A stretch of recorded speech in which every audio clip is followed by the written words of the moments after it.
One of the strongest predictors of how long you live is grip strength. Researchers have found that people with stronger grip strength tend to live longer and remain more independent as they age. Today, I'm going to show you a very simple test anyone can do at the gym or even at a playground to test your grip strength. In my book, The Spartan-Persian Protocol, I discuss the enormous drop in grip strength that has occurred from our grandparents' generation to ours. Most people today simply don't use their hands the way previous generations did, through physical work in daily life. Interestingly, some scientists believe grip strength may actually be a better predictor of longevity than traditional health markers like cholesterol. Most people know their cholesterol panel numbers, but almost nobody knows their grip strength. Today, we're going to change that. If you want practical training and eating strategies to help you get strong and stay strong, even as you age, subscribe to the Spartan-Persian Protocol channel.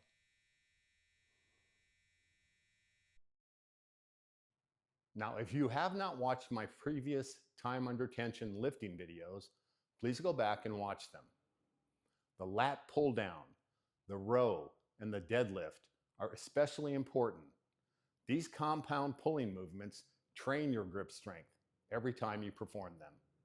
When you perform these lifts using time under tension, your hands and forearms stay under load much longer than in traditional lifting. If you perform these lifts weekly, you will be training your grip strength regularly, and it will improve quickly. Now let's do the hang test and see where we stand. I'm going to set my timer to 2 minutes and 15 seconds and start it now. And you should be able to see it as well as see me doing my hang test.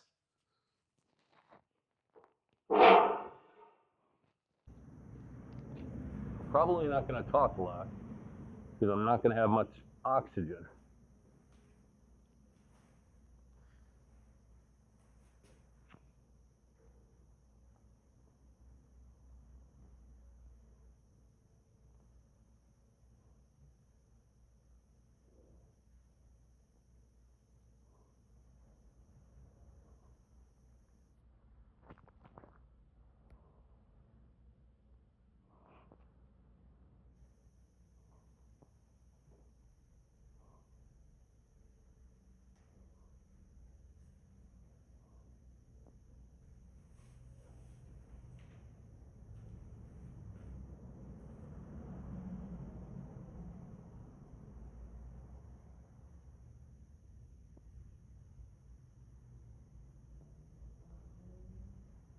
A lot of people talk about, are you active or passive when you're hanging?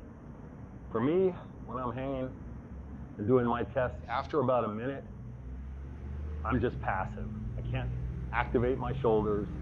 I'm just hanging on for dear life.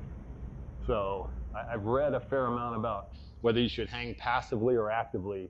I think your grip strength is determined by how long you can hang on. If you can activate your shoulders, some people think it's better. For me, I can't really do it. I just hold on. So got 1 minute and 30 done. My hands feel this. Just to give you a frame of reference, I'm 63 years old, I'm 5'10", and I weigh 200 pounds. So I got 15 seconds left. Hanging on tight for dear life.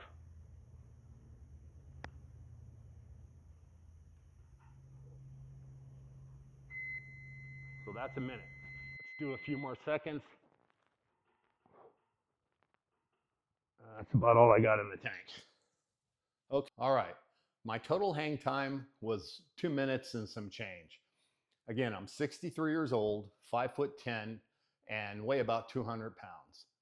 Now let's take a look at how that compares to some general grip strength benchmarks for timed hanging. These are approximate standards for a simple dead hang grip test. For men, an elite target at age 40 is more than 2 minutes. And for women, an elite target at age 40 is more than 1.5 minutes. But what really matters is not where you are now. It's that you start training and improving. If you can hang for 10 to 30 seconds, you're a beginner, and that's completely fine.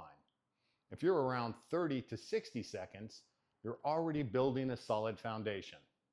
And once you move into 1 to 2 minute range, your grip strength is becoming very strong. The important thing to remember is that grip strength is trainable at any age. You don't need complicated equipment. You don't need extreme workouts. In the Spartan-Persian protocol, the compound pulling lifts, especially the deadlift, the row, and the lat pull-down, all train grip strength every time you perform them. When you perform these lifts using time under tension, your hands and forearms stay under load much longer than in traditional lifting, and your grip strength improves naturally as a result. If you practice those lifts weekly and occasionally test yourself with a hang test, you will likely see your grip strength improve rapidly over time. And improving your grip strength isn't about gym performance. It's about functional strength, independence, and longevity. So try this test yourself. See where you are today. Start training consistently and check again in a few months. You'll be surprised at how quickly your grip strength improves. And remember, the enemy of good is perfect. We are not trying to be perfect in the Spartan-Persian protocol. We are trying to be good. So be good and start improving your grip strength today.